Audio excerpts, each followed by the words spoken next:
Plagued Moth is a YouTuber with around 400,000 subscribers on the site so far, being known for covering dark content akin to stuff that was seen on the now defunct LiveLeak website.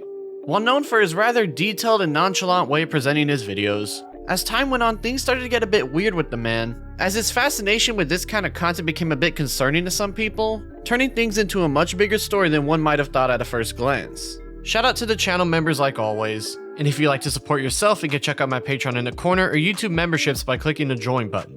The rabbit hole that followed when looking into him is nothing short of insane, so let's jump right into it and see how things started off from the very beginning.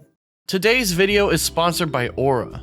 In my line of work, having all my data and information private and secure is a must-have if I want to stay safe online. However, just a few Google searches of my personal email leads me to finding website after website promoted it like some sort of hot commodity of sorts. These data brokers who got the email don't care what scammers and spammers they sold it to, but now that I'm using Aura, I don't have to worry about that anymore. Aura shows me where these data brokers are selling my information and will automatically submit opt-out requests so anything that ends up getting leaked will get taken down as quickly as possible. This not only reduces the amount of spam I get, but it protects both me and my family from many hackers out there trying to use our information for more nefarious reasons. Aura has other features too, such as antivirus, VPN, password management, parental controls, identity theft insurance, and all more within their product, making it infinitely easier to keep track of all these things thanks to not having to download multiple different apps. And to top it all off, it's all neatly wrapped together at an affordable price. You might have one or two of these tools already, but with Aura you get more tools for a better price, and on top of that more protection as well.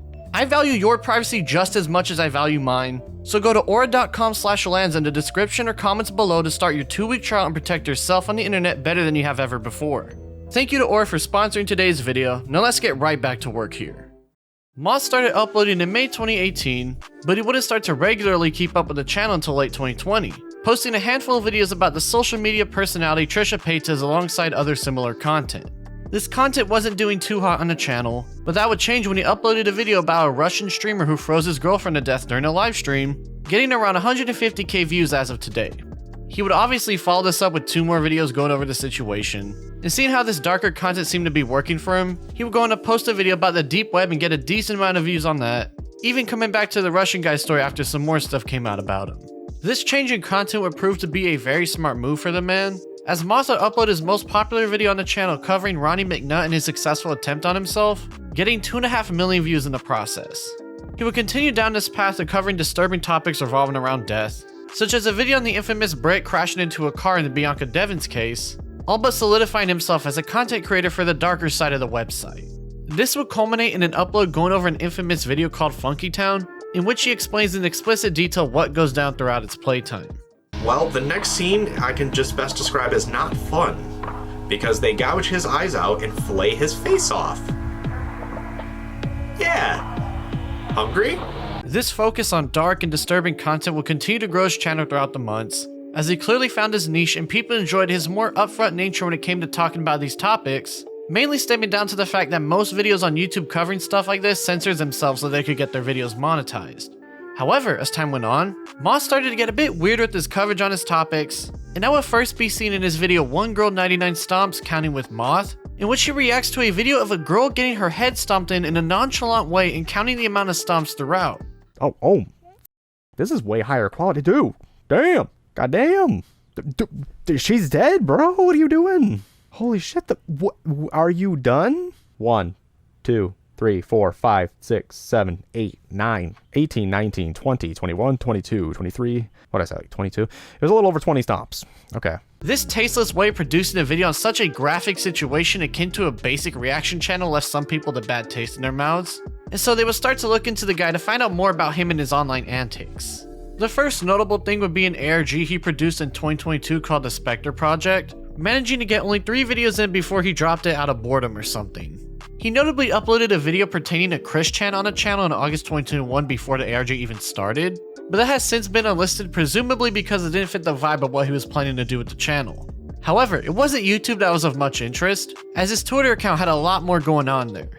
Right when he started to take YouTube seriously in late 2020 before he blew up, Moth had a habit of pestering other content creators such as Mudahar Some Ordinary Gamers, constantly replying to his messages on the site to get his attention. While one might first see this as just a fan being really overbearing at worst and not really looking for any sort of attention, This notion would quickly dissipate as he would continue to message him whenever possible within the first 2 weeks of January 2021, with someone even commenting that Muta replies to people who have genuine questions rather than just clout-chasing behavior. After not getting the attention he so desperately craved, Moth would move on to a rising star in the YouTube scene at the time, a channel ran by someone named Wendigoon. He would start replying to whatever he posted on his Twitter page sometime in March asking him for a collab, and would even reference him and Muta on YouTube saying that they were ghosting him and that it disappointed him. He would continue to pester Wendigoon on the site the next day, and would even make his own iceberg video after being inspired and continue to beg for a collab from the guy. He would continue to reply to him on the site and get no response for a good minute, even reacting when Muta finally acknowledged his existence after a year of this behavior according to himself. This constant pestering would eventually land him his dream collab, appearing in a video with Wendigoon alongside fellow dark content creator Mr. GG on May 23rd, 2021. Plagued Moth, did you make the fake MD Pope 5? No. Moth would eventually get his follow back from Mutahar, and he and Wendigoon would respond to each other every now and then on the site, not really meaning much but showing that they were on decent terms back then from the look of it. He even had an instance where he was trying to get the attention of the G Fuel brand in late 2020, even reviewing one of their products in December that year to try to get them to notice him. However, by early 2022 he would betray G Fuel for gamer subs as they gave him a partnership code, in which he would softly diss the former company that ignored it for so long, even reviewing the product on TikTok while dressed in a maid costume. His wife Andrea would also help promote gamer subs and her husband on Twitter as well, and there's even a really cringe fanfic about him and Mutahar made in mid-2021 referencing his former love for G Fuel for the sake of it. From what we can gather so far, at most it seems that Moth at best is just a clout chaser, and at worst a really edgy dude with a lack of tact for the serious subject matter he covers. It's something that not a lot of people really care about on certain sides of the internet, and when the site he caters to is full of people who watch gore videos and other dark content in their pastime, it's easy to see why they don't really care about the way he acts. If anything, to them it's refreshing to see someone so blunt with their nature compared to most YouTubers in that sphere, even if most outsiders get a different view on it. However, during this initial YouTube success, he would start to act out even more outside his channel, and that's where things started to get very interesting here. At first it was more tasteless stuff, like how he was selling a t-shirt on his merch site that referenced Funky Town in a poor manner, which rubbed a lot of people the wrong way. He even had a video on his TikTok account where he made another reference to Funky Town with the box cutter and all, further showing his lack of taste and some of that extra edginess he has going on. There's also this time when he came out as gender fluid in a video and that there was this comment about how the gore community is bigoted, which is just so jarring to read and made me realize just how much gore content is normalized to these people that they worry about LGBT issues when their main hobby revolves around watching people die, but I digress. He even had a whole series called the 12 Days of Goremist where he either talked about a dark subject or reacted to those videos like usual, with some expectedly being extremely tasteless to see.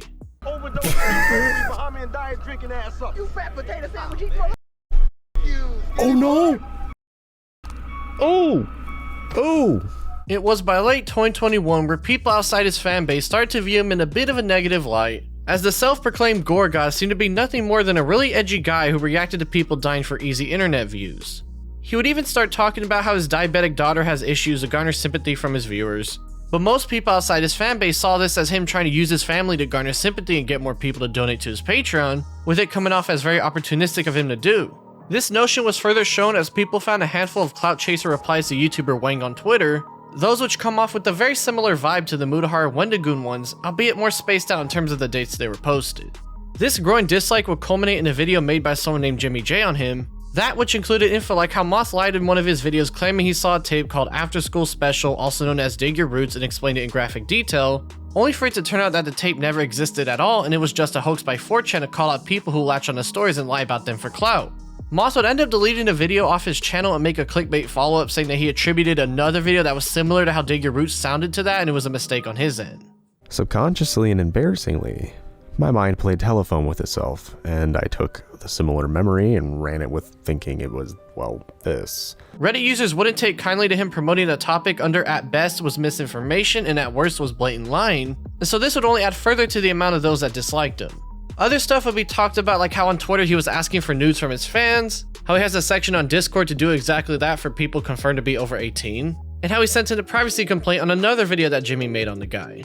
Now of course people look into Jimmy and find his Reddit and Kick accounts, and when looking up his Kick account online they would find him trying to use it to trade for cheese pizza on some sketchy form, so while bitterly ironic that this was the guy trying to call out Plagued Moth, He technically wasn't wrong about the dig your roots and Discord nudes info. It's just a massive shame that of all the people to bring this to light, it was an absolute file like Jimmy here. Now, Moth has talked about his disdain for Reddit before on multiple occasions, and his wife Andrea has gone on record to defend him from users on the site whenever they brought up some of his more concerning personality traits, so it was clear that they were both in the same pot on this one. The Mondo Gore subreddit community disliked the two of them back, so when Andrea went to the page posting a video mocking Jimmy in May 2022, users would immediately go at her and Moth and tell them to get their act together, with Andrea replying in a similar manner, calling them names and such. This would have people trying to get it through to her that his content isn't good to him and he shared false info multiple times, and things would devolve into name calling and insults on her end. Moth would eventually pitch in himself and say some really weird stuff to gross the users out, with some clapping back with their own insults to the man, and Andrea would join in to defend her husband some more as things devolved even further. This type of behavior would continue on as Moth started to flex his money to people that couldn't care less, some more weird stuff involving the Donkey Kong plush, and again say some strange stuff when people asked why he has Peter Skull in his intros when he has nothing to do with the video topic at all. He would call himself the best gore YouTuber and start to argue with the same user about it, and while they would continue to go back and forth with each other with Moth calling him poor, things can be best summed up with him trying to go band for band with the guy, bragging about how he makes 10k a month from reacting to gore videos. It's worth pointing out that he would claim in a reply to someone else that he and Andrea were just trolling, but given he had to pull out the money card when arguing with a random guy, one can argue it might have been more than just a little bit of trolling. Now, it was very strange to see so many people go against him in a place you'd expect them to like his content, and when looking around, it turns out they had their reasons as to why. On August 18th, 2021, Moth would upload a video about Amber Alert, a mixtape that not only included child abuse content, but also child crush videos as he says so himself. I mentioned something, didn't I? I mentioned that there's infant crush videos out there, I bet. There's things like that. Toddlers, right? Well, that's what's in there. This would cause controversy in the gore community because watching adults die is one thing, but kids are off limits to them apparently. And so Moth would make a follow-up video clarifying that while the content is distressing, it's technically illegal, and that if it wasn't legal then he wouldn't have reacted to it on his channel, basically fully defending himself watching child gore. It's legal because it's just child abuse and murder, which sounds disgusting to say. I agree it should be illegal, but it's not. And part of the reason I make these videos is to kind of shine a light on that. The rest of the video is mainly just rambling about how he won't show any illegal content like that on the channel and such. And interestingly points out that he uploads his uncensored content onto his Patreon. And no, I will not show anything like that uncensored. My Patreon and stuff, we cover uncensored content. It was well known that his Patreon is where he makes his money, as he has said before that he isn't monetized on YouTube. But on August 11th, just a couple days prior, Moth would announced that the Patreon was down after being reported because of the uncensored reaction videos being against the rules on the site. He would then slightly change things up by offering his tier 2 subscribers access to those uncensored videos on his Discord server.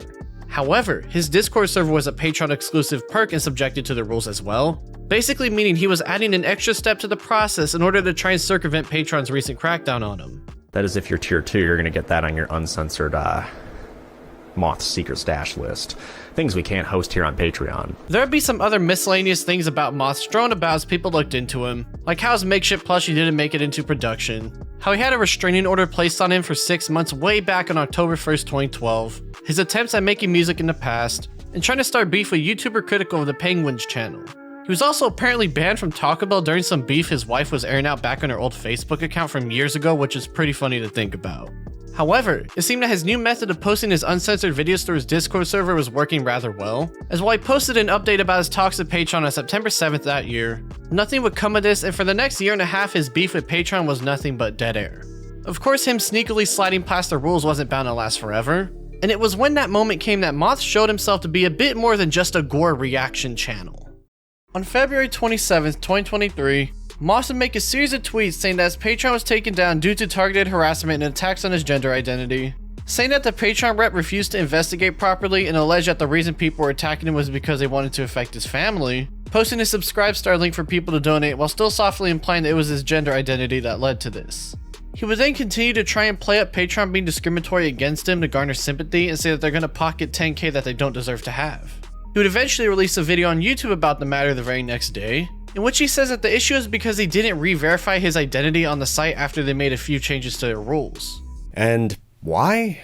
Well, it started last week with a missed email about me verifying my identity. So basically, their new policies on content on Patreon, and if you're an 18 plus content creator like me, you have to re-verify your ID with your ID and selfie and all that, kind of like OnlyFans does. Part of that explanation includes a screenshot from the rep he was working with, in which it notably doesn't mention anything at all about having to do an ID check, but rather that his page was under review. Soon after this, Moth would be told that his page would be taken down for selling gore as it was against Patreon's TOS. He would go on to claim that he never had any uncensored gore anywhere, despite after his first beef with them in 2021 stating that the tier 2 perk now gave access to gore in his Discord server. I don't have uncensored gore anywhere. He would go on to say that it was the website Kiwi Farms and a mixtape creator named The Ripper that were attacking him over his gender identity, and then goes on to straight up say that the Patreon rep was being negligent with their investigation on him. The reality is that the representative is negligent, period, and refused to investigate, so instead covered their tracks by making an excuse that really doesn't make sense. He would go on to attack Patreon itself after they fired their entire security team and claim they were monetizing maps, aka minor attracted persons, aka files, and go on to say how much this is stressing him out because he just got his daughter an insulin pump recently. For me and my family personally, this is a horrible timing.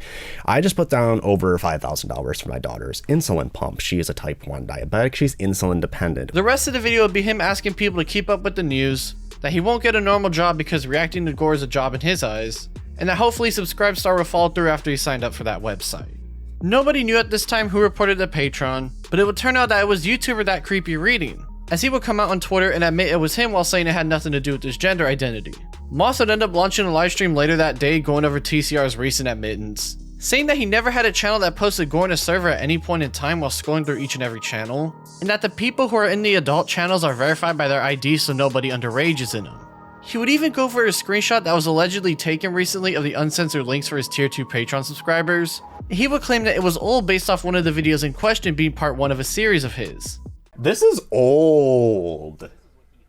Old as dirt. Yeah, bro. With Cold Raven's Nest. How old do you think that is? He would talk some more with the viewers and say that his enemies are trying to take food out of his children's mouths, show TCR saying that he had access to Daisy's destruction alongside selling mixtapes, cry a bit about almost losing his diabetic daughter, and ends things off talking about random stuff like why he started to make his videos and other things like that. Within the next 24 hours after getting his Patreon taken down, Moth would start to promote his new GoFundMe that he and Andrea set up together, saying that it was because Subscribestar's payout system could take up to a month, and say that TCR is attacking his family by taking away their income for reacting to gore, and that they've exhausted all their savings already and need as much help as they can get. The general chat on his Discord server would get wiped on March 4th, and he would continue to e-beg on Twitter for donation money on Cash App and PayPal for grocery money on the 5th, all while the GoFundMe was inching ever closer to its goals. Andrea would update people saying that they're able to make rent thanks to their fans' help. Some of his fans would start to show their annoyance with this constant e-begging and voice their concerns on Twitter as well. Despite the massive irony of bragging about making $10K a month on Patreon and going straight into e-begging not even a week after losing the account, his Subscribestar was looking to be getting the money back to where it once was at, and that's not including the GoFundMe or anything outside of those two. However, he was displaying some very interesting behavior in his Discord server during all this, like how after seeing a picture of TCR's guinea pigs on Twitter, he would say that TCR would set them on fire and post it on 4chan, showing a very toxic side of himself that hadn't been seen before. This toxic attitude would continue with him now saying that TCR does his own pets, and so TCR would ask him to stop talking about his pets as he's only talked about Moth and wants him to do the same on his end. This drama would die down for the most part, with people now questioning whether Moth was actually selling uncensored gore and reaction videos in his Discord server. While it was likely given his August 2021 post saying he was doing exactly that, there was no date attached to the screenshot, meaning that it was still technically up in the air in terms of anything concrete against the man. All that the people had so far was an interesting situation to look into, and so they would indeed look into it to see if they could figure things out and find a truth to all this madness going on here. After it seemed the drama had died down, YouTuber Lazy Bedhead would drop a 2.5-hour dive into this madness, showing that the initial screenshot of the uncensored links that had been going around still had 4 links working, and those links did include uncensored reactions, with one even being a straight up re-upload from YouTube. TCR would even show it himself in a livestream he did by typing in one of the links and pulling it up for the viewers to see. And given that he never set his ID to check his age, it means that it's possible donors under 18 could have gotten access to the uncensored videos as well. While the server itself had rules against posting gore in it despite the uncensored reaction videos in his Discord, Tier 2 subscribers would also get a since deactivated link emailed to them that included the alleged uncensored reactions alongside entire mixtapes. However, if you remember, Moth went through his entire Discord server and showed that there was no channel that had any uncensored links in them at all. So where exactly did that screenshot come from? Well, the first hint of this would be on Twitter when a random person came out and started making mentions of a channel called Super Secret Videos. He would even go on to say that Super Secret Videos was deleted very recently, and leaks from his Discord server would show people from random points in time talking about the Super Secret Videos channel in varying contexts. And even someone on March 1st, 2023, within the very first 48 hours of the drama dropping, asking why the channel was removed. This looked to be an attempt for Moth to hide wherever the uncensored links came from, as putting all the pieces together led it to being from that chat. And so the evidence started to pile up against his word as time progressed. Andrea also entered herself in the situation by telling people the allegations are false, but given she's his wife and she's constantly inserting herself into his drama, it's likely she was just being antagonistic to defend her husband. Lazy would point out some more stuff about Moth, like how TCR was known for living in Pontiac and him replying what appeared to be a vague threat, which TCR put in a police report for record-keeping reasons. This would escalate to Moth stating that TCR called the police on his extended family on more than one occasion, with TCR setting the record straight saying he only called the police about the threat and nothing more, and given Moth never provided any proof to any of these claims, it was certainly not looking good in his favor. He also straight up lied about asking for nudes during the peak of this drama despite what we saw earlier in the video, which was very interesting to see. While a lot of what Lazy talks about in her videos is known already and just broken down in her own fashion, what wasn't known is perhaps the biggest bombshell of the entire video.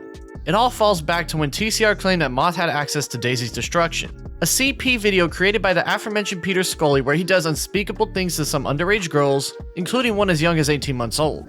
This claim would catch Lazy's interest, and when she went into researching it, she would point out that in this section of Moth's infamous 4 series behind the tier 1 Patreon subscriber perk that talked about Scully, he made it very clear that he had never seen nor downloaded the video in question. Given some people were also confused if TCR was accusing Moth of selling CP, he would apologize on Twitter and clarify in a livestream that this is not the case and it was a poorly worded exchange instead. No, I don't think he sells CP. I said that he either had access to or knew someone that saw the snuff film Daisy's Destruction. Now, while this was a mistake on TCR's end to make such a heavy implication without any evidence, he did apologize for it, and Lazy would do some more digging, in which she would end up finding something really interesting about Moth and his history with that infamous videotape. Now, Moth has gone on record publicly to saying he's never seen Daisy's Destruction multiple times on his YouTube channel. We are not going to view that. I have not viewed it. We're not going to download it. I don't know where to do that, and I don't want to do that, and I have not and will not do that. That's disgusting and illegal. Anybody could verify that that's stupid? I would be so far behind bars, it would be outrageous. However, on May 9th, 2021, a user in his Discord server will ask what is the one video that messed him up the most, and Moth would reply saying that he saw part of Daisy's Destruction by accident on 4chan years ago. Now, it's within reality that this might be the case, as the early to mid 2010s era of 4chan had multiple instances of degenerate, deplorable things being brought to the surface web. And there's even a recorded instance in 2017 of it appearing on the site hidden behind a password locked zip file. But the matter of fact wasn't that Moth saw the video, but rather how he lied about saying he's never seen it when he actually did, albeit as a mistake according to his own word. This was the biggest kicker from Lazy's video, as it showed that Moth had been lying to people about a very big thing in order to protect himself. Only this time there's irrefutable evidence of him admitting it, and he had no way of getting himself out of this one. Soon after Lazy dropped her video on him, Moth deleted the admission in his server and would say that he endorses people to report her video for libel and slander, saying that she knowingly puts lies in it, and he and his wife would get into a spat with the random Twitter user and try to imply that it was in all of Lazy's for some reason. Stuff would escalate and Lazy would make a follow-up video titled Stop Lying Moth, in which she defends herself from him as he kept saying she was a liar and such. The video, however, had some new stuff having to do with Moth's claim of seeing Daisy's Destruction on 4chan, as when someone in his server brought this up to him, he would say he's also seen people clickbait it on YouTube before. So it went from denying ever seeing it multiple times publicly, people proving that he lied about seeing it as seen on his Discord message, and now he's saying he saw part of it on YouTube, be it a small snippet or just a gross thumbnail. That's also not to mention alongside deleting his admission in the Discord server. All mentions of Daisy's Destruction was scrubbed right after Lazy exposed it in her video. Moth would also allude to having dirt on TCR and Lazy to try and intimidate them, but would say he would sit on it for now. He would also start to tighten up the server by kicking out inactive people and those who don't manually verify they're a subscriber, call Lazy names on Twitter to annoy her and tag her on the site trying to make fun of her and get a rise out of her, only for it to turn out that he blocked her so she wouldn't even see the tweets to begin with, showing just how irrationally angry he was. On March 26th, Moth would get back to asking for money from his subscribers, this time starting up a Buy Me a Coffee page to do so. as more people started to question why he keeps asking them for money, with his fans defending him, saying it's to secure a better future for his kids. A friend of his would start to help him by setting up a raffle to pay for the expenses that he currently had. A small look into his dire situation would appear in his Discord server, such as stating how a bag of chips is all he had for lunch that day, that he's going to try to buy cheese, how his appointment is that day and he hopes he's charged at a later date, and that he's running low on basic necessities to make what is assumed to be bread. He'd also straight up say his bank account is in the negative and that the raffle needs more traction, going on to e-beg some more on Twitter as more and more people started to question why he keeps asking others for money so much online. Moth had actually mentioned this in his Discord server, showing that he's noticing all these people questioning him, saying that he should have made political content to grift for the far right and get a bit sarcastic with someone trying to give advice on what kind of content to try and shift into. It would also come out that the raffle in his Discord server wasn't actually his stuff, but rather a subscriber who wanted to help him out. And when asked about why it wasn't his stuff, he would state that it was against the rules for every raffle everywhere or something. He would mention on Twitter it was embarrassing to ask for handouts so much after losing his main stream of revenue, and then going to ask for a new light bulb for his bearded dragon, with some giving him a couple bucks in order to do so. Of course, some of his same detractors would peep in and ask why he keeps begging for money online and says he's not even making the videos he promised on Subscribestar and hasn't uploaded in 2 weeks on YouTube, and others would tell him not to adopt animals that he can't take care of as he replies as such to him. Moth will continue to e-beg on Twitter whenever he felt the need to, and would even send an email over to a former Patreon subscriber asking them to move over to Subscribestar or buy me a coffee so that they can get back to donating to him monthly.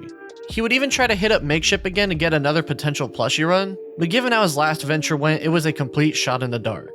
Now what goes down from this point onwards involves so many names and so many people that for brevity's sake, it's best to go through each beef separately in order to understand things easier. If you thought this Patreon drama was over, you are sorely mistaken, as Moth still had some stuff to say about those involved in bringing light to his online activities. Things would spice back up as on May 18th, 2023, Moth would upload a video exposing TCR, a 44-minute dive into why he's a bad person who lies and such according to the title. It opens up with him showing parts of the 3-hour livestream that TCR did when the drama first went down 2 months ago, in which he softly implies that since he was 25 years old, he should have been so affected by the One Girl 99 Stomps video. One girl, 99 stomps, counting with Plague Moth. You're a 25-year-old man. You're a 25-something-year-old man. And that was the most dramatized fake reaction I've ever seen. He would go into the story how in August 2021, he had his first run-in with Patreon over posting uncensored reaction clips, and then says that the screenshots TCR uses are actually from 2021 and not 2022 or 2023 to try and paint it as if he was smearing his name when reporting his Patreon page. Now, every screenshot that he uses is from 2021 and was not in my Discord in 2022 or 2023 or whenever the hell the Patreon thing went down, because they made sure that they were very astute on where I posted things on Twitter, TikTok, anything, so I basically had to keep my nose very clean. This already debunks a lot of this, but let's dive into what he has to say about me supposedly having a secret gore theater in my Discord. He would continue to imply that TCR is lying to everyone about the uncensored links, again trying to say that the screenshots he took were from 2 years ago on the website Kiwi Farms. Highly specific screenshots because I don't know why at the time. It just, I figured that would make it easier to edit with. I mean, maybe it's because you're taking something that's 2 years out of context and trying to frame it in your narrative. It's worth pointing out that his thread on the site began on May 26, 2022, meaning at most the screenshots would be just under a year old if we were to believe his word. And furthermore, the first instance that the uncensored links are ever posted on his thread would be on page 33 on March 1st, 2023, right at the peak of this drama going down, so take that however you will. Moth would say that he doesn't have access to his BitChute account anymore after they changed their upload rules, and again says that this was all removed back when Patreon first cracked down on him in 2021. He will continue to imply TCR is a liar and whatnot, and then get into his theory about why he reported his Patreon. That being he was jealous Moth was making so much more money compared to him, going on to lie to Patreon themselves back in February when reporting his page. Was he did a live stream or a video where he expressed that he needed money. He needed money for computer parts, and he found it disgusting and how many patrons pay me. Then, suspiciously, all this begins. But he's grossly exaggerating what is accessible, and he blatantly lied to Patreon. He also brings up that screenshot where TCR implied Moth had Daisy's destruction, but as we saw already, he apologized for that on the live stream, yet Moth never shows that in this video. Meaning not only is he accusing him of being a liar, he's also being extremely disingenuous when covering him. A good chunk of the video is basically more the same, with Moth saying he was just trolling TCR with the whole Pontiac threat he made, and brings his whole family into it, saying how TCR is taking away his ability to feed them, and then says that TCR said that his daughter deserves this as karma without showing any evidence of him ever saying that. When he's actively boasting about taking the income away from my family, knowing that I'm the sole provider and have been for over 2 years providing medicine for my insulin-dependent daughter, to which his response was, it's karma for her, she shouldn't have parents that were death dealers. Moth would again say that the screenshots he got were from 2021 on Kiwi Farms, but as we saw already, that's impossible because the first instance of the uncensored links being posted on a thread were on March 1st, 2023. The thread itself was started in 2022, so this either means that he saw them on another thread talking about him and won't show proof of that, or he's lying to the audience about the situation in order to get his way out of it. That's why he has no credible screenshots. That's why everything's from 2021 and from Kiwi Farms. TCR would state that he's happy to get rid of Moth on the site because of him selling uncensored gore on his server. Moth would say he's lying about any claim he made about him. And the rest of the video is Moth saying what he said already, now adding that TCR is virtue signaling because he doesn't like him and is jealous of the money he makes reacting to gore. So my opinion is, you can really read between the lines here that he's hiding behind a virtue signal to try to take me out because he was jealous of my income and he has a personal grudge. He does not like me. Before he dropped his own response video, TCR would make a post on Twitter and say that Moth had sent him a cease and desist recently, with another YouTuber named Savox chiming in saying he got one as well. Moth's channel will then get terminated off YouTube a few days later on June 19th, which obviously changed things up for a bit in the upcoming video. Moth would immediately claim that the channel was false flagged by TCR to silence his expose, and TCR would ask him to pull up and provide proof that it was him who did it. Savox would also press Moth to provide some evidence to his claims, and Moth would avoid the question and deflect by mocking him as he wasn't letting up, eventually ditching the convo after realizing he wasn't falling for his deflection tactics. Moth would then go completely scorched earth on TCR and accuse him of harboring the Ripper in his friend circle, saying that he'd been planning this Played Moth Must Be Stopped campaign since 2021 and had e-sex with him over the phone. This constant barrage of crazy claims and strong language would eventually get his Twitter account suspended off the site, but he would make a new one and get right back to it like nothing changed. TCR would then announce that he's getting a lawyer and looking into suing Moth, and around this time was also starting to get false video claims of his own by an impersonator of Slimebeast, another Played Moth detractor, and alleges the people doing it were trying to get his docs in the process. Andre would also head to Reddit and show the 3 videos in question that were struck down from his channel, going to say that him and Slimebeast are the ones behind it and she has proof on her Twitter account, before going on to say that Ripper and TCR were colluding together as well. Her Twitter proof that TCR and Slimebeast are the false strikers was just a screenshot of Slimebeast alluding to something happening, and he would confirm that this alluding was the response video coming out soon and not some false support plot like they've been trying to say. She would even re-upload Moth's vid on her own channel given his was gone. TCR would then respond to Moth on June 29th, 2023 with an hour-long video going over the main issues he had with the guy. The video goes over some stuff we already know already, talk about some stories from people that aren't too relevant yet, and states that he thinks Moth was lying when he said he watched Daisy's destruction on 4chan for clout in the horror community. I do not believe Moth viewed Daisy's destruction as of this point, at least intentionally. I believe that he's a liar who wanted to seem really cool and edgy by lying about being exposed to some of the worst that humanity has to offer. He would then start to break down Moth's video on him, putting out a contradictory statement he made in the very response about where he got the screenshots from.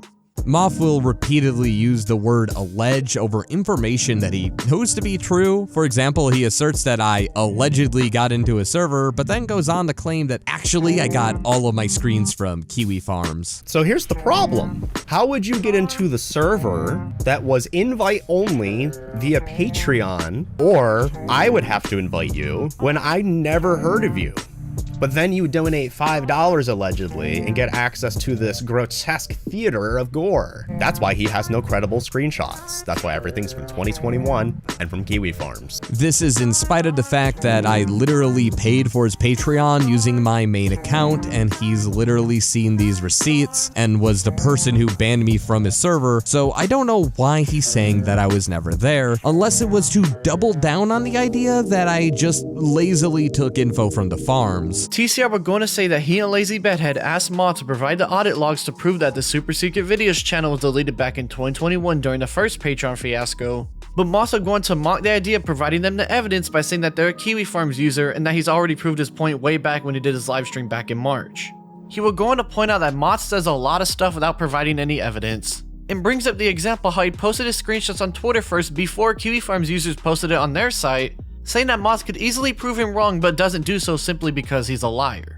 So if I was never in the server and all of my screens come from the farms, that is something that Moth could prove very easily. But of course, just like with every other instance, when he says this, no screenshots are used or any form of evidence. He just kind of says it. Moth knows what he's saying here is an outright lie just on the basis of me never being in a server, yet he runs with it because, let me tell you, it's a lot easier to dismiss screenshots from Kiwi Farms than it is to disprove me, who showed up in late 2022, still somehow getting access to content that he promised to have deleted and stopped distributing back in 2021. He would also post screenshots of a convo he had with Andrea, one that didn't really go anywhere and was just more name calling and accusing him of calling Moth a despite apologizing for that almost 4 months ago now.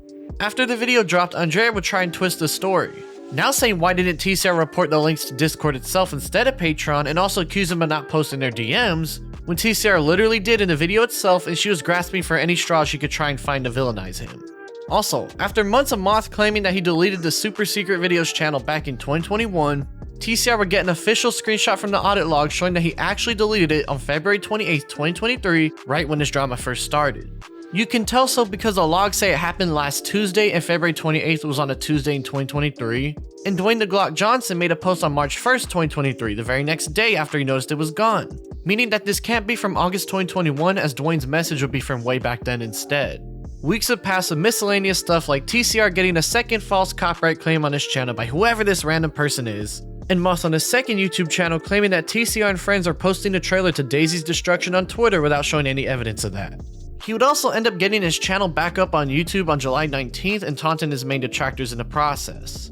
He would get back to uploading like normal, such as reacting to One Girl 99 Stomps again.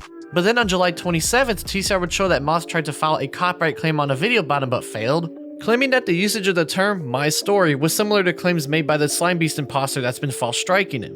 The screenshots on their own are a bit weird to keep up with, but trust me, we'll get back to this later on. Moth would also go live sometime in late July before taking it off YouTube, in which a copy exists showing him talking trash about other YouTubers, such as Eric of Scared Theater, for what I can only assume is because of his positive comment he left on TCR's video on him. And even Scare Theater got, his perception of me is based off of what TCR told him. And he literally put his full endorsement on that, even though that means Scare Theater admits to downloading and knowing a source of child before anybody else and not reporting it to authorities. But oops. Well, that's kind of a weird thing in your clickbait. He would go on to say that YouTuber Nexpo was content farming off him at one point, and say YouTuber Daft Pina was talking with him and alludes that he told Moth some stuff about TCR as well during the stream. Nexpo was kind of content farming me and then unfollowed me once I started calling out TCR. I already talked to Daft Pina too, his best buddy. He thinks he should really be aware of who he talks to, because I know a lot more than he wants me to know now. And I'm learning more every day. This will culminate in Moth and TCR appearing together on YouTuber Turkey Tom's stream, and even though Moth has talked trash about Tom before going onto his channel, it seemed the two could finally have a chance to talk things out together one-on-one. However, this would lead to nothing, as while it would come out that Moth tried to falsely claim another YouTuber who made a video about him, the stream would mostly be nonsensical arguing that wouldn't add much to this video, with TCR muting Moth at one point due to his annoyance with how things were going. You fucked over my income out of pure jealousy because you admitted it. You took income from my child, motherfucker. No shit. I mean, why are you? Why what? allowed- You're screaming right now? Oh my God. Let's take that chill pill. Oh my Let's God. go over Don't this tell me one to by cope. one. Okay, cope, motherfucker. Answer the question then. Well, you're Why would seething you and do that? yelling What, and you got what talk. I guess what I'm saying is I'm gonna that you delete have. my premium content away. That was I'm not just gonna that. mute him again. You should not. Yeah, I mean, you should not mute I him, got TCR. people say I can't. What I room? can't talk when he's screaming into my ears. Every time he Okay. hears words into my sentence. Well, I'll tell you And what. he I doesn't want you stop, to. and you don't tell him to stop either. So I can either Okay, well, talk I'm and just- explain myself, or you can moderate. Can I ask you one thing, Tom, and I'll shut up for a well, second? Okay. I'm gonna ask I you. can't- I can't I'm focus. gonna ask that you unmute him. I will try to let you explain, and then I'll have him respond. Okay. Okay. Despite what people are thinking, this wouldn't be the end of Plague Moth versus TCR. as Moth would make a tweet a few months later, September 23rd, 2023, showing a debate on April 8th, 2019 from about 5 years ago that TCR was a part of that included him defending lolly art and themselves, which given all that we've gone through so far, adds yet another twist to this jumbled mess of a story. Hard for me to look at an anime character and equate it to a real life child because, like I said, they have some attributes that are very similar, but in other attributes, they are almost aliens compared to one another. Sure. Right. And here's but can you accept that maybe there are people who do see those anime kids and in their mind it looks to them like a human child? Yeah, but there's also people who look at guns and see themselves a way to kill people. I mean, it's a number of people, and I don't have the details to say how many people who are in the line are actual files. But from my perspective, if I see a anime girl, I can rationalize it in a few different ways. Like you brought up that lolly girl, drowsy, safe for work lolly girl earlier. And I have a friend with a very similar body type to her in real life who likes cutesy things. If I'm attracted to her, am I now a child? No, she's a 25-year-old adult. Well, that's not the question. The cons in the anime are like actual children. Yeah, I know, but a lot of them are drawn with, like I said, features that do not belong on children. Especially the oversimplified faces with the large eyes and, like triangle chins. Moth ended up bringing light to this to his YouTube audience on December 16th, 2023 in this video right here, showing the clips of what you just heard before. Now adding a Discord message from back in 2019 of TCR doing a Hebophile defense when talking about it with someone months after the debate. TCR would even make mention of them a few days later on the 22nd after a random Twitter account started to try and dox him within the same time period Moth happened to be looking up and posting random funny addresses on Google. Given that Andrea was seen defending TCR for the first time ever, there might be some more to this story going on given how out of character she acted here. TCR would end up responding to the clip and say it was almost 5 years ago and he doesn't stand by it anymore. Which, given that most people change their opinions for the better in that kind of time span, I'm willing to believe his word on that one. Now, some of y'all may have noticed the name Slimebeast being brought up in this mess, and that's because he's also involved in his own drama with Moth as well. He's the guy who wrote the Abandoned by Disney creepypasta from way back when, and Moth also has a beef with him, saying a bunch of unsubstantiated things about the man on Twitter back in May 2023 before going onto his YouTube community tab and claiming that he uses financial intimidation to manipulate and groom people online. He would continue on stating that he plans to get his channel removed once he posts his expose video on him and drops a list of allegations he's making on the man with zero evidence to boot. He would then go on to use a random Twitter DM as proof that Slimebeast is contacting people telling him to lie about him when this is literally just hearsay and nothing more. And goes on to spread more hearsay saying that Slimebeast is now spamming the user in question with burner phone numbers.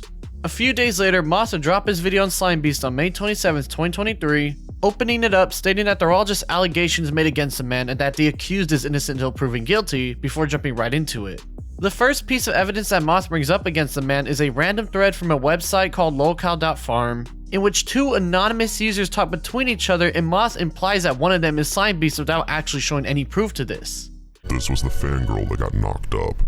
Her username was Mr. Creepypasta's whore, and then eventually changed to Mr. Creepypasta's kitten, to enigmatic feline XOXO or something. He would continue to imply this is Slimebeast without any evidence for the next 5 minutes, before getting into the story about his beef with YouTuber Nyx Fears, in which Nyx read the entire Abandoned by Disney story on her channel and Slimebeast's copyright struck it down.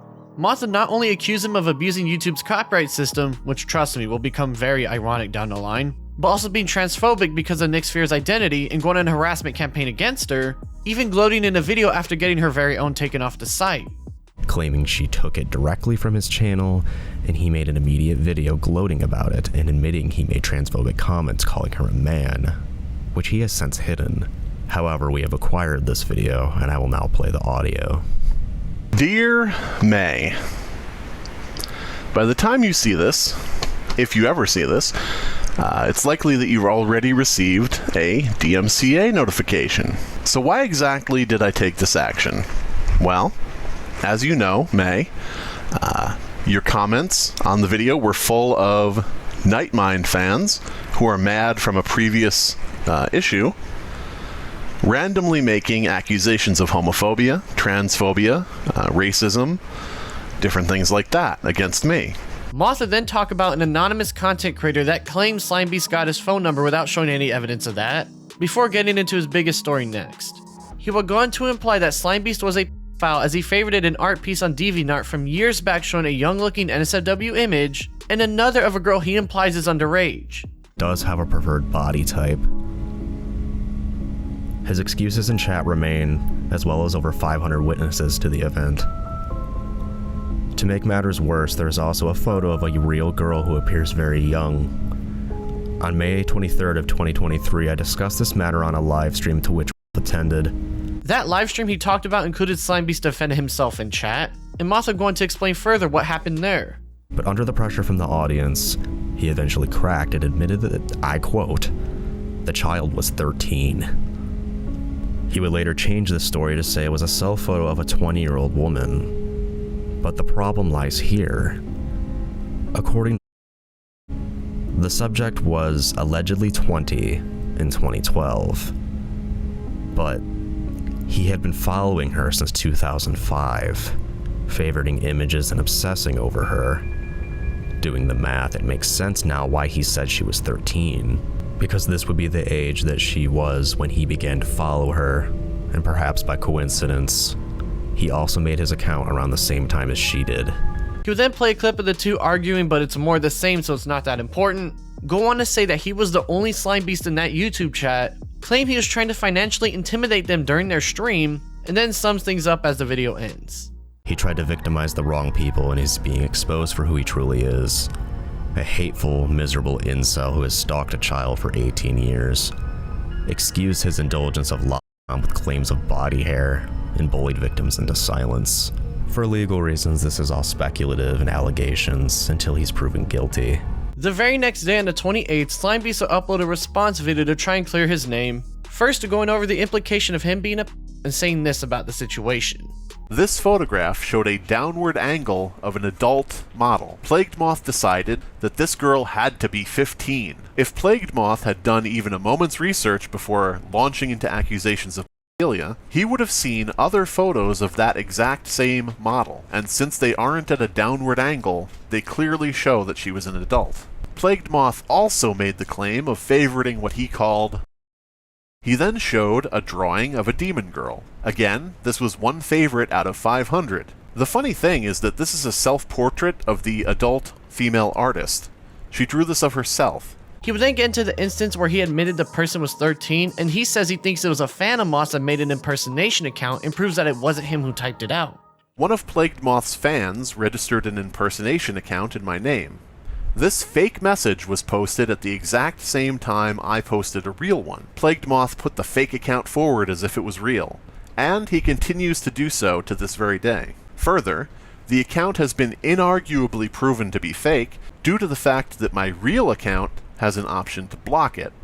The fake account had no block option.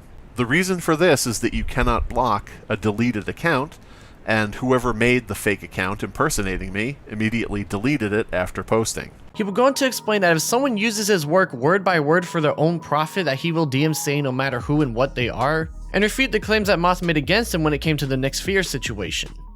He also obsessively dove into her past and accused her of grooming. No, a group of people from Nyx's past, who were provably connected to her, wrote a document about alleged abuses that they had suffered at her hands.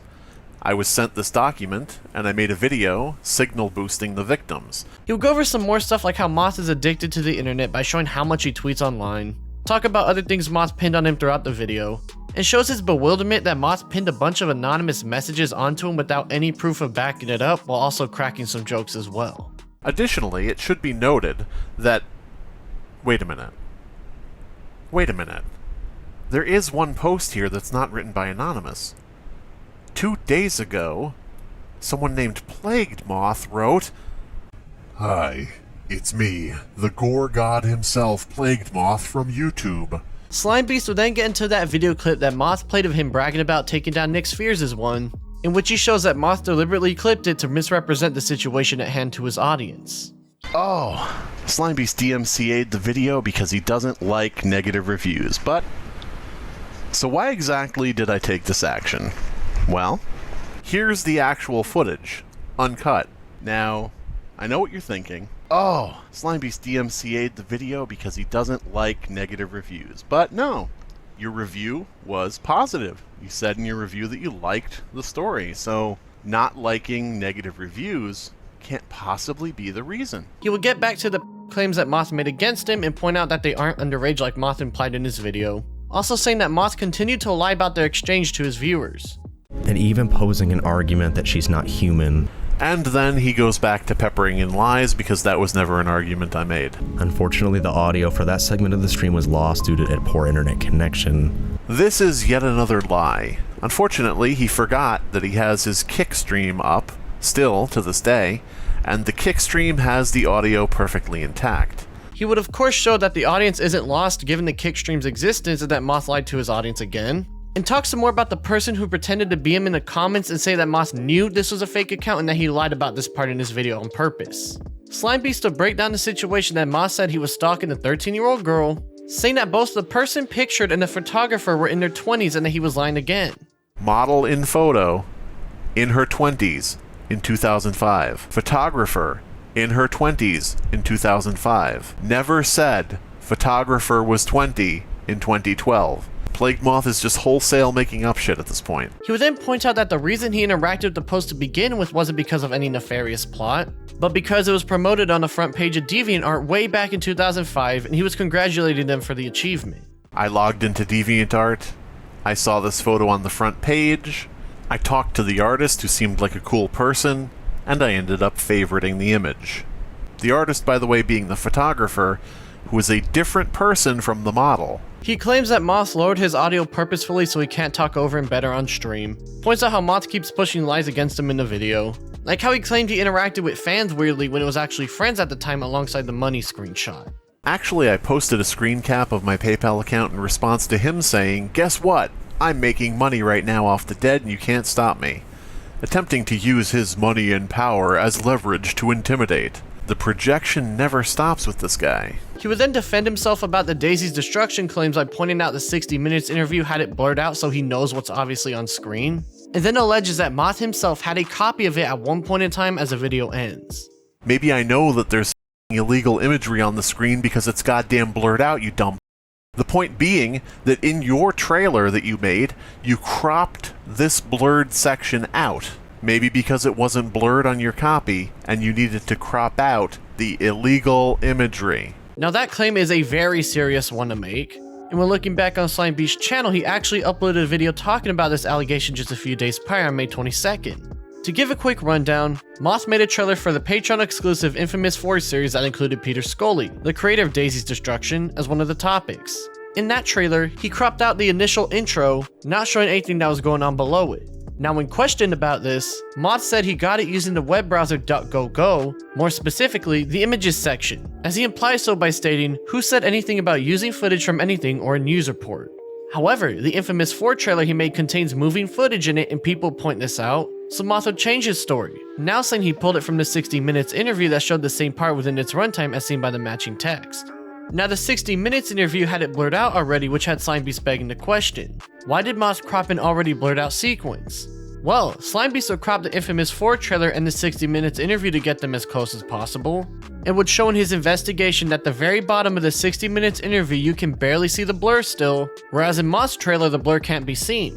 Slimebeast would then make a video claiming that Moth had the original copy but it would be taken down around a day after being uploaded, so he would go on to say it was Moth who did this, trying to cover up that he allegedly had a copy of Daisy's Destruction at one point in time.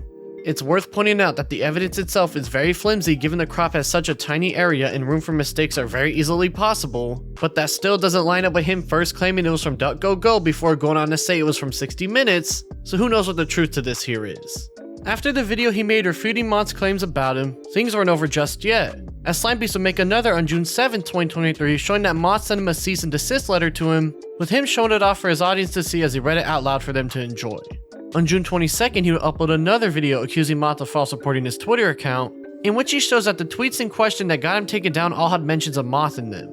Now, back when TCR got a copyright claim on July 27th, he claimed that it had similar writing to the person who was impersonating Slimebeast, and the reason he knew this was an impersonator is because Slimebeast himself got a false strike from someone pretending to be him. Well, Moth himself would try to DMCA strike another YouTuber down named Spinnling, that person mentioned back during the Turkey Tom livestream that Moth was a part of. Spinnling will make a tweet showing off that Moth copy and pasted the same message to him, with both containing the usage of the term my story. Slimebeast would catch wind of this and make another video about Moth, this time accusing him of being the Slimebeast impersonator himself, as that person struck down people reading the Abandoned by Disney story, and why would Moth use the word story when he was actually trying to strike down the video for footage instead? Wait a minute, Plagued Moth, I thought this DMCA was for footage. Why does it say story? Could this possibly be because you filed the DMCAs against me in that creepy reading where you impersonated me? Is that why this text originally said story before you copied and pasted it into this form? Did you forget to change the word story to footage? In that livestream where Moth talked trash about Scare Theater and Expo, he would also say that he had screenshots of Slimebeast talking to a child and that he'll drop them on Twitter to prove he's a... I literally have proof of him talking to a child when he was 26 years old. I'm going to drop those screenshots. Who wants to see the Chris Piss screenshots when it happened? Who wants to see, again, for me to, in about 5 screenshots, prove that Chris Piss is a pedophile? Things would go a bit quiet in terms of their beef together, but that would change when Andrea uploaded a video on September 13th, 2023 titled My Life is in Danger. In said video, she's sitting outside reading a book, before going on to say that there were threats being made against her life because she mentioned Slimebeast's name, and then straight up says that he's threatening her life. He's threatening my life and everything, so I wanted to put this video out there just in case something were to happen to me, my channels, or any of my social media. If anything happens to my social media, if anything happens to my YouTube channel, it is because of Slimebeast. She of course doesn't back anything up she says with screenshots or anything throughout the rest of the video, before going on to straight up call him a predator. He's a predator. I don't care. Slimebeast will end up reacting to the video and say she's just as unhinged as her husband. It shows that Moth and Andrea thought about starting a commune with a select few of their subscribers one day. Well, I like the idea. It's like, it's really cool. Oh, you know, everybody's eco-friendly. They're living sustainably and learning, and it's cool. But it's a lot. There's a lot there. He then brings up the fact how they always say his full name online all the time, yet when he does it to Moth, they tuck their tails and cry wolf despite starting the fire to begin with. Why is it that you guys love using my full name, using information about me publicly, but whenever somebody says your husband's name, Dylan, you try to file a privacy strike, even though it's, you know, public information? In fact, why is it that your husband felt the need to dox my mother? That is doxing, by the way. She's not a public figure. The rest of the video is more of what we know already, so there's no need to go any further. Given that Andrea started to go after Slimebeast on her own accord after their beef died down, he decided to look into her to see what else he could find, and the very next day on the 14th, he would upload a video claiming that at 26 years old, Andrea groomed Moth when he was 17 and shows his proof as to how he got to that point. There's no posts on it, it's an empty subreddit that has never been used, I guess. But this piqued my interest. The two moderators of this are Plagued Moth and Nullamora666. Nullamora666 is Andrea. He would go on to claim that Andrea's account has a history of running scams on charity subreddits alongside Moth himself, and points out a time where she claimed that she and Moth were together for almost 8 years and starts to discuss the time frame. Now we're going to be generous and say that Andrea said almost 8 years. So we're just going to go back 7 years. 7 years back from July 8th, 2019, Andrea would be 26, Dylan would be 17, and they were friends before that. Andrea met Dylan when he was underage, started dating him when he was under 18, so now we know where all of the projection about grooming and pedophilia comes from. In the description, he would have an archive link of when they scam people on Reddit, in which a mod claimed that Moth was deleting already fulfilled requests because he claimed that people were posting pictures of his children online, which, given how he's known to bring up his family whenever faced with heat, certainly does sound believable. Slimebeast would also show proof in Andrea being an owner of an old channel called Aquarius Forget Me Not, hence the same profile picture and video in question. And when checking out the free photos for you video, you can see Moth himself typing as if he didn't know her, hence the I would love to support, as if he can't support her already in their house. She also links an Amazon wishlist in the description that leads to nothing today, so who knows what was put in there. On September 18th, Slimebeast would post a video that showed Moth sending his Twitter account in the chat to get his audience to harass him online, and on the same day would upload a video implying that Andrea had ties to Nazis, which is a pretty serious claim to make. The video goes over Andrea and her former obsession with Varg Verkenes, a Nazi black metal musician of the band Burzum who was accused of burning down 4 churches in Norway, in which he would end up getting sentenced to 21 years in jail alongside stabbing a fellow metal artist to death. He would end up finding her old Tumblr page as it had the same name as her old Reddit account, in which she has references to churches burning down with pictures of both him in the band and him on trial, and even pictures of him when he was much older after being released from prison. It's certainly something people weren't expecting to find out, and while Varg is a known meme in metal circles with famous music artist Kanye West even in on it, it didn't help to make her look any better. 2 days later, on the 20th, he would announce a GoFundMe for his lawsuit he plans to file against Moth for all the lying and harassment he's faced from the man. Moth would eventually make reference to this lawsuit on Twitter and taunt Slimebeast while doing so, with Slimebeast claiming that Moth received the paperwork and is trying to downplay it to his audience, going on to say that it has grown way bigger than he ever anticipated. Moth would also go on to taunt him directly and imply he's going to make a video on his mother's death when the time comes, which is in line with his personality. He and Andrea would start up another GoFundMe around this time as well, eventually promoting it to their YouTube audience a couple days later to help gain some traction. Moth would also get his Twitter banned again after going on a rant about his abusive mother, and would go on to create his third account on the site soon after. Slimebeast would periodically tweet about Moth and Andrea during this time period, calling them awful people and whatnot, even cracking a few jokes at their expense and posting a couple memes making fun of Moth and his known instance of reacting to kids dying. He would go on to directly mention YouTube themselves on Twitter to get their attention to the content he's posted on their site, even doing so again on December 15th, 2023, about 2 weeks after the other instance. That day is important, as the very next day on the 16th, Moth would put out that Ripper video not only showing his audience the clips of TCR, but also doubling down on his pedo claims he made months prior despite Slimebeast proving him wrong, blatantly lying to his audience yet again about everything going on between the two of them. This would reignite their beef, as Andrea would go on to say that Slimebeast grabs people's IP addresses through his personal website, despite that being the literal way a website works when someone logs onto it, showing just how far she's trying to twist and villainize him. Moth would also start to post about him and others again on his YouTube community tab, so Slimebeast would upload an iceberg video going over the controversies we've talked about already. Moth would start to lose it again and admits that a mixtape he made on a video was child focused, eventually getting suspended on Twitter again after saying whatever kind of stuff he said. He would of course go on to make his 4th account soon after on December 23rd. The reason for getting suspended is technically unknown, but it's most likely because he had been harassing and making gore edits of TikTok videos by Lazy Bedhead, as she would reveal this on her YouTube channel that very day. Because that whole time that I had them both blocked, Plagued Moth had been editing my TikToks and cutting in gore clips in the middle of them.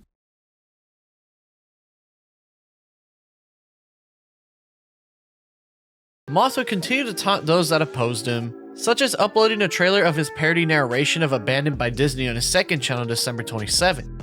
In the video, he would just straight up show Slimebeast's unblurred face and call him a once more, and he clearly wanted to get his attention as the bio mentions his 2 online aliases.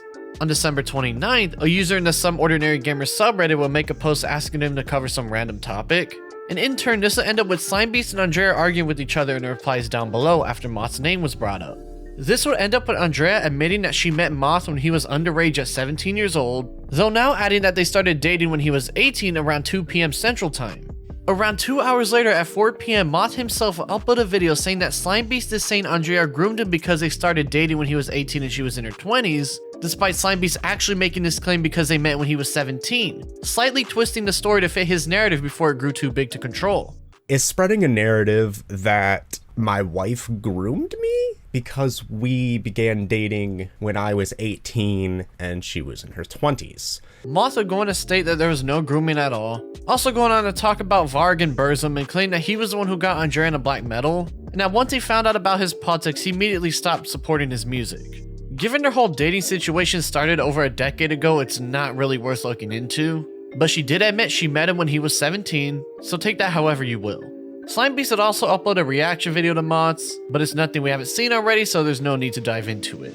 Slimebeast would announce he's collecting the money for the lawsuit on New Year's Eve, and Moth and Andrea would continue to dig for dirt on TCR by going through his Discord server and finding posts as far back as 2018, with Andrea specifically still running with the narrative that TCR used a 2021 Patreon post without backing up or worded evidence like we've been accustomed to seeing.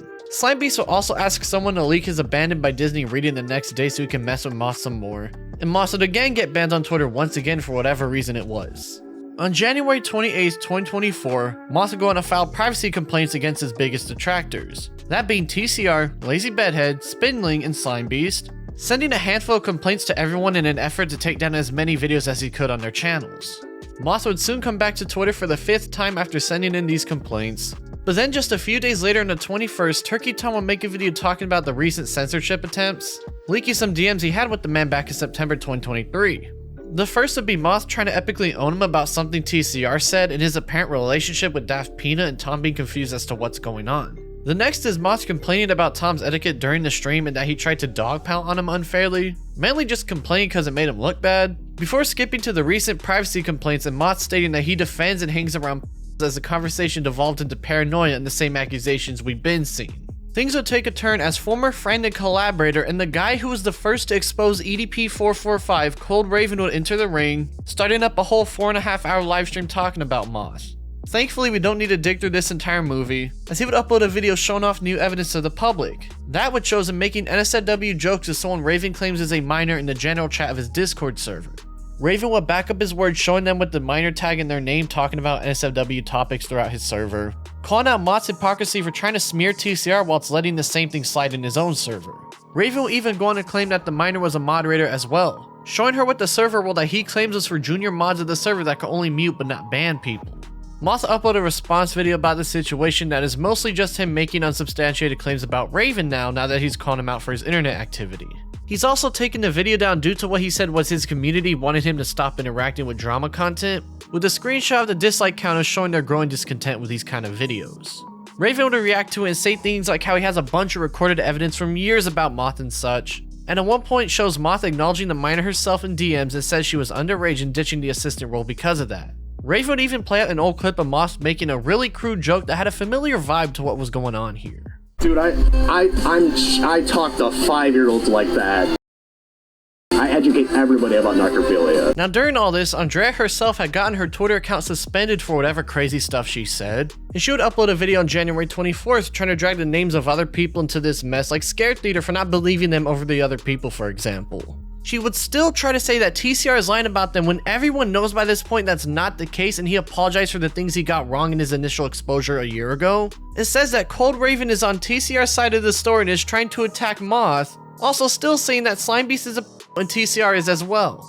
They've also both gone on to refer to Raven as a Guido, which is a slang word that can sometimes be used as a racial slur for Italian Americans, despite the guy actually being Puerto Rican and not Italian. On January 28th, some of Moth's Patreon will be leaked to the public, showing a post from back on September 6, 2021 of Moth himself admitting that he can't post gore through third-party services, like his Discord server for example, if it's a Patreon reward unless it's censored, showing him acknowledging the risk he put himself in when posting the uncensored links in the server before TCR reported it.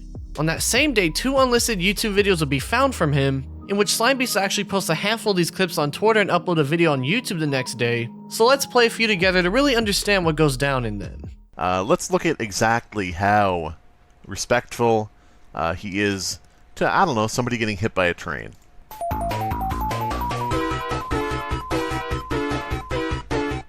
This is unedited audio.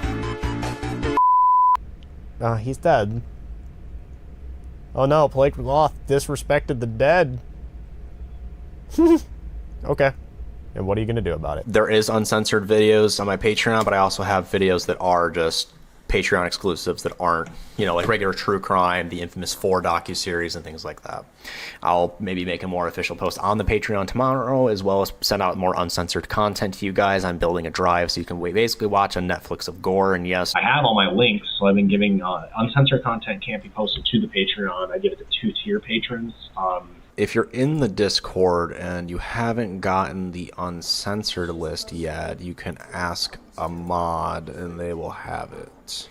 It's worth pointing out that the video that takes place in the daytime was posted on August 25th, 2021 after his first run-in with Patreon. As you can see, Moth directly talks about having uncensored gore in his Discord server after his run-in with Patreon in August 2021, and even though we already know they've been lying about it, it's just yet another piece of evidence of them lying to people.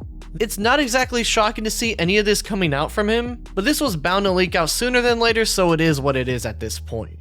Back to the Cold Raven situation. In one of the streams he made, he would show Moth implying that the messages with the minor were taken out of context and that he wasn't talking about SFW topics with him, but generally just chatting around.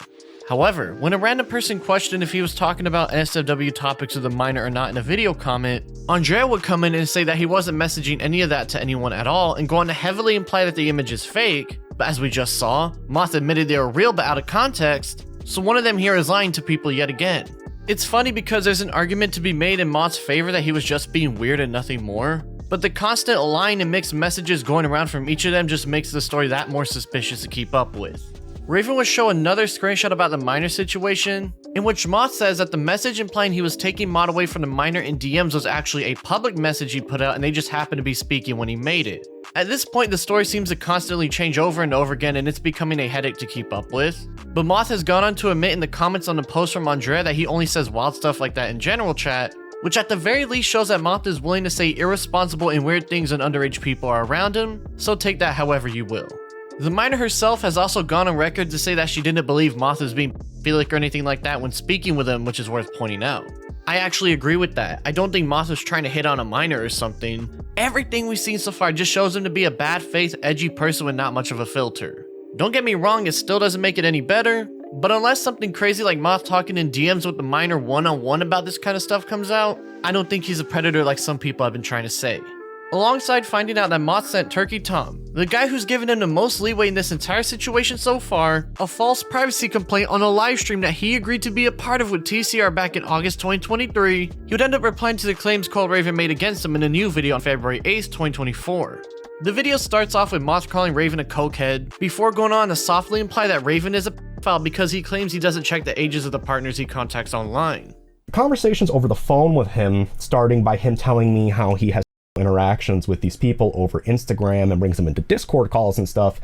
And it's really weird because these are random people, and how do I know they're random people and not like verified adults and all that? I mean, we can always speculate. Who knows if he asked for ID or whatever. But the problem here is, it's not like he's interacting with verified accounts of sex workers or anybody who can verify their age. These are random accounts, and some girls looking quite young. He would then double down on calling Slimebeast and TCR, and the rest of the video is mainly just more of the stuff we've seen already, with it ending off showing Cold Raven saying edgy anti-LGBT jokes and messages on his Twitter account. Now by this point it's obvious that Moth is still running with the claims that Slimebeast and TCR are now adding Cold Raven to that list, and so YouTuber Lerix would catch wind of everything and manage to get Moth in a livestream on February 10th. This would be the first time Moth was interviewed one-on-one about what was going on from an outside party, and it was certainly an interesting watch for those that tuned in.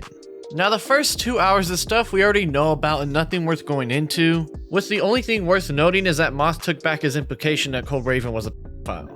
When Lerix would bring up the false DMCA he made against Spinnling, he would admit that he took the video down because he didn't like him and he didn't give him permission to use his content despite Spinnling's video being fair use, showing him knowingly abusing YouTube's copyright strike system.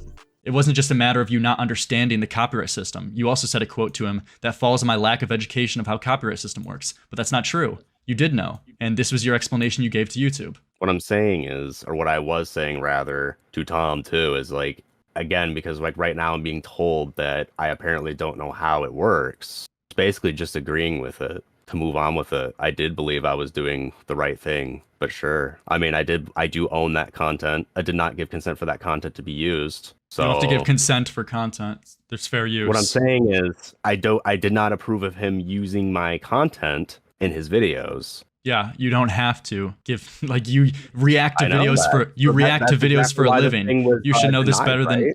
I didn't do it correctly, and it wasn't used correctly, apparently. Yeah, but that's not a point in your favor. But I know that. That's me saying I f***ed up there. Yeah, but you're lying when you explain to other people. That's the point I'm making. Moth would then go on to blame his wife for filing some of the privacy complaints despite her telling Lerix earlier she only made the ones under her name and not his. Say that he privacy complained because people showed his publicly available face in their videos, and Andrea would DM Lerix now saying she did all the complaints despite Moth saying she only did some of them just a little while ago. So that's 39 seconds. Did you see any of your privacy breached? Other than my image, I believe that was my wife helping me as well with the quote. What is your image? To get my what is your image? Blurred, but... What is your image? Your face? Yep. You show your face on your public YouTube channel. All the privacy complaints are my fault. So she's saying that she filed all the privacy complaints, but you just told me a different story. You just told me that she couldn't have filed all of them like that. Andrea would then join the stream and say she did all of them and Moth did none of them, then admits she did so because she didn't like the people who were talking about them, straight up admitting to abusing YouTube's privacy complaint system simply because she didn't like the people online. For full transparency, because I don't really like the whole lying thing, I was the one who decided to see if the privacy complaints would work, to be honest. And I filed a bunch under mine, and I did file some under his, and he asked him to lie for me. Should I be expecting a privacy complaint because I'm showing this video right now? Privacy complaint. I just don't like the people, and I just was hoping that something would, I don't know, give leeway. Give leeway? You just don't like the people. Moth would start to call Lerix a p***, now because of course he would, and would then go on to say that Andrea only did some of the privacy complaints despite her saying she did all of them, meaning that one of them here is lying live on the air in the interview. I did send out multiple ones. But your wife just said that you didn't, and she said she was the one who did it all. So who's telling the truth, you or your wife? We both send out complaints. I don't understand. Dude, were you not in the room when your wife just said it? I don't think I'm mishearing. Actually, I wasn't until I actually went back when I got sent that weird shit about you. And then I started to be like, oh, well, kind of explains the ducking and why supposedly a clear depiction of a... You can keep trying to character assassinate, you're just making yourself look worse. But in case you weren't listening, which it sounds like you weren't, your wife said that you were lying in her favor and that she was the one who sent out all the privacy complaints. But it sounds like you're now admitting that it's a different story. Now she was lying too to me. This live exposure will continue on for the next few minutes, and just before Moth will leave, he will point out that he didn't go after Turkey Tom until recently because he's such a large YouTuber, meaning that he abuses copyright and privacy complaints against people who are smaller than him, and he knows he could get away with slandering their names. Because I wouldn't go after Turkey Tom because he's got a bigger or possibly even more, what is it? So that's how you operate? Those claims of Lerix being a were interesting, and Moth would actually put out a since deleted YouTube community tab post doubling down on his main two detractors and now adding Lerix to the mix, promoting a video by YouTuber Grimsy showing off Lerix's old Twitter-like history. These likes include a multitude of anime girls that look young, including a couple in suspicious angles and positions and whatnot.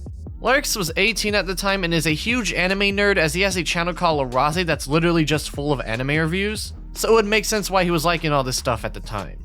I believe people can change their old cringe ways in a year, so to bring up something so old and pointless to try and pin such a heavy claim on someone isn't out of the ordinary for Moth, but it again shows just how bad faith he is.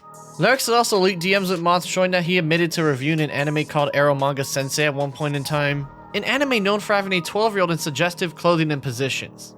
Lerix would say he denounced all that in the since deleted video, and Moth would continue to imply he's about as their conversation ended off shortly after. Given that Lerix is a known anime enthusiast, has stopped liking images that could even be slightly weird, and has given me no reason to not trust his word yet, I'm willing to give him the benefit of the doubt on this one and chalk it up to a teenager who didn't know any better. Soon after leaving Lerix's stream, Moth will join another one of a person named Mr. Sen, the guy who supplied Moth with the Lerix evidence to begin with. While their conversation is more the same, the opening convo right when Moth joined is the only one important here, as it gives off a very strange vibe about the man. Okay, real quick, just out of curiosity, not for like malicious shit. Is his last name Butler? No, that's not his name. Now some of y'all might see this as Moth simply trying to see if Lerix is another weird internet guy, and some of y'all might see it as him trying to find his full identity. And given that Moth has a history of saying his detractors' full names and adding their faces onto his channel alongside slandering them, I'm willing to bet most people see this as Moth doing a bit more than just making sure Lerix isn't this Butler guy. However, just to be fair, the person with the last name Butler that Moth is referring to was actually someone that Slimebeast DM'd him about who's trying to find out where his kids went to school. So while it comes off pretty bad, it does make sense why he tried to clarify that on stream, as I don't blame Moth for looking into anyone who threatened his own children. Moth has also gone on to say that Lerix had over 1,000 images of lolly pictures, but of course he won't prove it because y'all already know how this guy likes to operate. He even stated in the comments of another post that he stands by Lerix being a but he took it down because his community doesn't like the drama, when it's more likely that he's just embarrassed after the showing from the night before. Lerix would end up leaking more DMs at the man, that which weren't really of any substance and mostly Moth saying that he cut Turkey Tom and doubling down on the pedo claims, so there's no need to dig any further into it to be honest. And Jay would also state that they don't plan on making a video about him anytime soon, which makes sense given what happened the other night. Someone in his Discord server would say that the Lerix interview was AI, and Moth would reply in his typical implication fashion that shows him backing up that claim, showing just how far of a reach he's willing to conjure up so that he can lie to his audience. He's even gone on to still slander Slimebeast after everything has gone down, showing that even though it was proven that he's been lying about the man, he's still going to run with these false narratives about him in order to try and ruin his life. Now, I originally had this whole long ending written out going over everything in a shorter fashion as we end things off here, but then I realized that it's all pretty useless because y'all get the point already. Moth and Andre are some of the most bad faith people we've covered on this channel, and all this new stuff that started happening in the midst of making this documentary on them couldn't have been more perfect timing. Their attempts to silence and slander TCR, Lazy Bedhead, Slimebeast, Turkey Tom, Cold Raven, Lerix, and Spinnling have failed. And while Moth is going to keep on slandering people given that's all he really does on YouTube outside his normal gore reaction content, his credibility outside his cultish fanbase is completely buried now. The Gore God here pretends to be this tough, edgy figure online, yet bitches and moans whenever someone says mean things about him, and is most likely stressed out of his mind now that his antics are reaching more and more people online. He likes to put the blame on his detractors for not being able to feed his own family, when in reality it's his job to do the correct things to get the money in the first place, and him now dealing with these issues isn't all too surprising given his online presence revolves around him reacting to gore. He should have been saving up his money better, as it's ignorant of him to think that making 10k a month on Patreon was going to last longer than what it did. And he has to face the reality that if he wanted to choose a volatile career path like this, it was bound that he was going to run into money issues sooner than later. Now, while this video is reaching its end, I feel there might be more that'll come out one day, as only recently has people outside the horror community seen what he's like. And given his track record of never backing down and going on to slander people, I'm very curious to see how he reacts in the next few months. Perhaps he'll just stick to his corner of the internet and stop lying about people and just make his gore reaction content. Or maybe he'll keep jacketing and throw me in the mix for good measure. Either way, things aren't over just yet, and I'll make sure to keep my eyes on everything after the release of this video because this has been one of the most interesting stories I've covered on the channel so far. We'll just have to wait and see what happens next, and one can only speculate on what the next arc in the story of Plagued Moth will be like.